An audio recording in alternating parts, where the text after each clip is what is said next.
расман муҳорибаи рейтингӣ дар вазни миёна Шавқат Раҳмонов бо рекорди 15-0 зидди Нил Магни бо рекорди 26-8 рӯзи 25 июн дар турнири UFC Fight Night.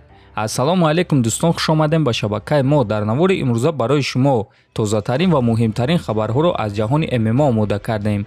Моро бо лайк дастгирӣ кунед, мо боша наворро оғоз мекунем. Дӯстон, агар ба шумо доруҳои гиёҳӣ бо сифати баланд ва нархи дастрас дар кор боша, пас мо ба шумо беҳтарин ширкат Шифофарморо тавсия медиҳем. доруҳо барои шахсони хунукзадагӣ, барои қавӣ кардани мардонагӣ, барои хароб ва фарбеҳшавӣ, ришу мӯйсарбарорӣ, равғани сиёҳдона барои ҳамаи дардҳо ва боз бисёр дигар доруҳои гиёҳии босифат. худи ҳозир ба номерҳои дар рӯи экран буда занг зада доруҳои даркории худро дастрас кунед ва ҳатман аз номи канали Паҳлавон гап занед. ҳамин гуна дӯстон, шумо ҳам доруҳои даркории худро ба даст меоред ва ҳам канали моро сахт дастгирӣ мекунед. аллакай имшаб турнири UFC Fight Night баргузор мегардад, ки дар муҳорибаи асосии турнир реванш байни ду ҷанговари топи вазни нимёнаи UFC Билол Муҳаммад ва Висенте Люке хоҳад шуд. турнир имшаб яъне шаби 16 ба 17 апрел аз соати 0:30 ба вақти Москва ва 2:30 ба вақти Душанбе оғоз мегардад. муҳорибаҳои асосии турнир боша аз соати 3:30 ба вақти Москва ва 5:30 ба вақти Душанбе оғоз мегардад. пахши мустақими муҳорибаҳои асосии турнирро дар телеканали Матч ТВ тамошо карда метонен. ҳамчунин ссилкаи пахши мустақими ин турнирро дар телеграм канали мо Паҳлавон ТЖ пайдо карда метонен. ссилкаи телеграм дар описани видео. сеюм рақами рейтинги вазни нимёнаи UFC Ҳамзат Чимаев эълон кард, ки дар муҳориба зидди Гилберт Бёрнс хатогиҳои хеле зиёд кардааст. ҳозир ман бояд кор карданро идома диҳам. ман хатогиҳои зиёд кардам. ман баромади хубтар карда метонистам. ман тамоми муҳориба аз пушти нокаут рафтам ва дар натиҷа зарбаҳои зиёд ба худ қабул кардам.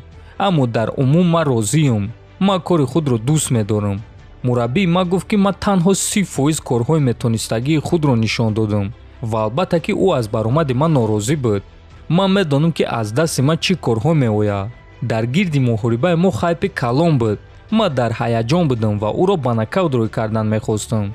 аз аввал ин хатогии ман буд, аммо ин чиз барои ман дарс мешавад. ин дарси хуб буд барои ман, гуфтааст Чимаев. ва дӯстон, аз суханҳои Ҳамзат Чимаев фаҳмида мешавад, ки баромадаш ба ӯ маъқул нашуд, лекин аз натиҷаи муҳориба розӣ аст. аммо дӯстон, ин муҳориба ба чемпиони ин вазн яъне Камаруддин Усман хеле писанд омад. биён суханҳои ӯро гӯш мекунем. ин муҳорибаи хеле хуб буд. ман фикр мекунам, ки ҳар дуи ҷангварҳо барои ин муҳориба хеле хуб омода шуда буданд ва муҳориба ин чизро нишон дод. ман фикр мекунам, ки бисёриҳо нисбати Гилберт Бёрнс ноҳурматӣ нишон доданд, чунки ин шахс Ҳамзат ногаҳонӣ пайдо шуд ва дар гирди ӯ хайпи калон буд ва ҳама оиди ӯ гап мезаданд. ин чиз барои варзиш ва барои чунин шахсон ба монанди ман хуб аст, хеле хуб аст.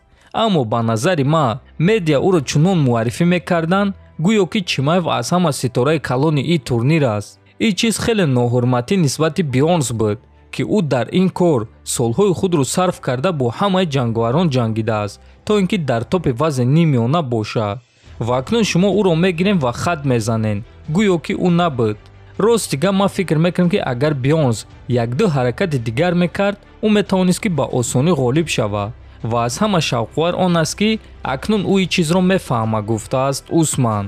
хотиррасон мекунем, ки аз рӯи овозаҳо Камару Усман муҳорибаи навбатии худро бояд, ки зидди Леон Эдвардс гузаронад. Ҳамзат Чимаев боша муҳорибаи навбатии худро метавонад, ки моҳи октябр дар Абу-Даби зидди Колби Ковингтон гузаронад.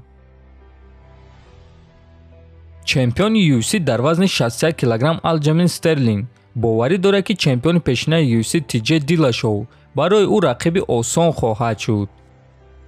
агар гапро росташро гӯем, пас ман фикр мекунам, ки муҳорибаи ман бо Dillashaw осонтарин муҳориба аз се муҳорибаи имконпазир аст. ман нисбати ӯ ноэҳтиромӣ карданӣ нестам. ман гуфтаним, ки аз Жозе Альдо ва Генри Сухудо дида аз рӯи стил бо ӯ ҷангидан барои ман хеле осон аст. ин фикру ақидаи ман аст. ӯ доимо мегӯяд, ки муҳориба зидди ман барои ӯ пулҳои осон аст ва ман намефаҳмам, ки барои чӣ ӯ чунин фикр мекунад. ту дар стойка дар кори Сенхаген бой додӣ, ту ӯро ба замин афтондӣ, аммо тамоман ягон кор карда натавонистӣ.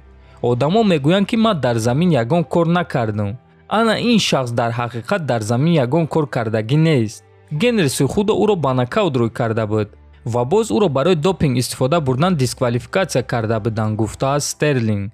дӯстон, чӣ хеле ки медонем баъди турнири UFC 273 президенти UFC Дана Вайт гуфт ки кӯшиш мекунад ки муҳорибаи Стерлинг ва Дилашовро ташкил кунанд ва агар ки чунин муҳориба баргузор гардад дӯстон, ба фикри шумо кӣ ғолиб шуда метавонад? ҳатман фикротонро нависен, дар канал обуна шавен то боздид хонободу сарбаланд бошед.